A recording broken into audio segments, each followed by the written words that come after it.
Assalamualaikum dan salam sejahtera. Selamat datang ke kelas Bahasa Melayu tahun 2 bersama Cikgu Haslinda.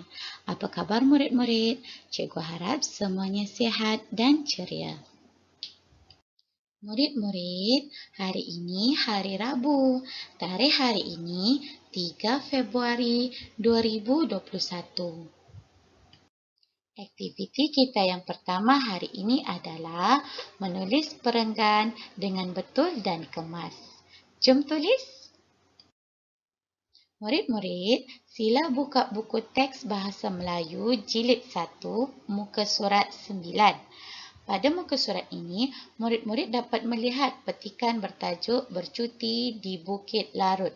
Sila perhatikan petikan ini dengan teliti. Kita akan belajar bagaimana menulis petikan tersebut dengan betul.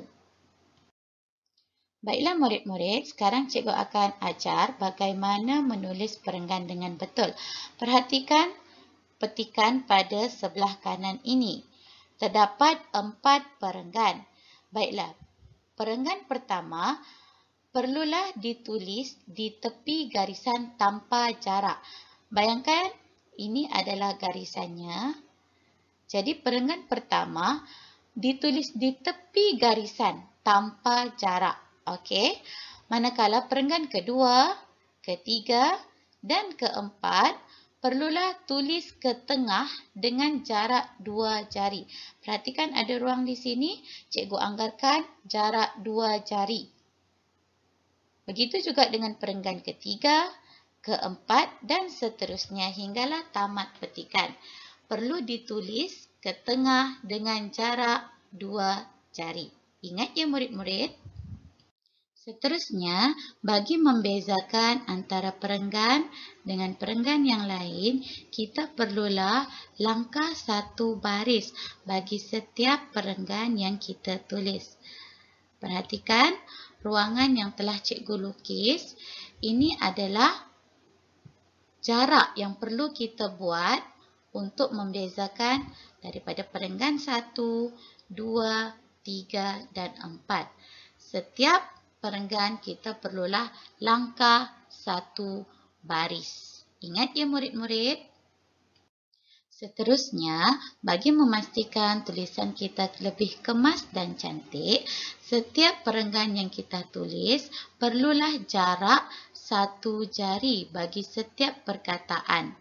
Murid-murid, jangan sambung semua perkataan bagi mengelakkan tulisan menjadi buruk dan susah dibaca. Cikgu harap murid dapat menulis dengan jarak 1 jari bagi setiap perkataan yang kamu tulis. Baiklah, sekarang mari kita lakukan aktiviti yang kedua pula, iaitu bercerita dan menuturkan dialog yang mengandungi simpulan bahasa. Jom baca. Murid-murid boleh buka buku pada muka surat 10. Terdapat petikan yang bertajuk Adikku Sayang. Mari kita baca bersama-sama. Sumei, banyaknya hadiah yang adik kamu dapat. Tentu dia pandai. Hana, ya Sumei, adik saya otak cair dan cepat memahami pengajaran guru. Sumei, budak otak cair biasanya panjang akal juga. Mesti Amar dapat menyelesaikan masalah bahasa dengan mudahnya.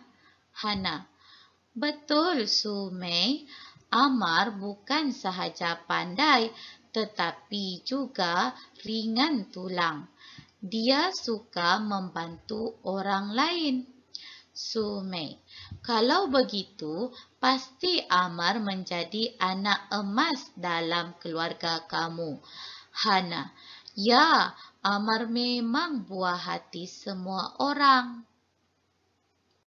Baiklah murid-murid, tadi kita telah baca petikan. Terdapat beberapa perkataan berwarna merah. Perasan tak? Itulah simpulan bahasa. Apa itu simpulan bahasa? Simpulan bahasa adalah dua perkataan ataupun lebih yang membawa kepada satu makna tertentu.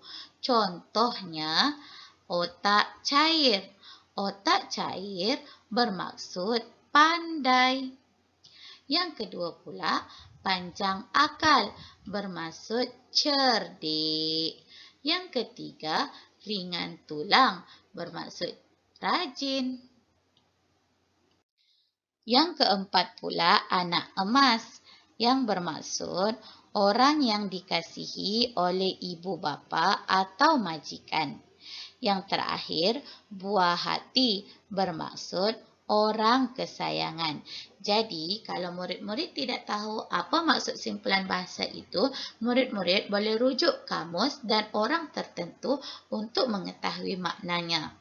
Jika murid-murid sudah tahu, murid-murid juga boleh gantikan perkataan tersebut dengan simpulan bahasa supaya lebih menarik lagi.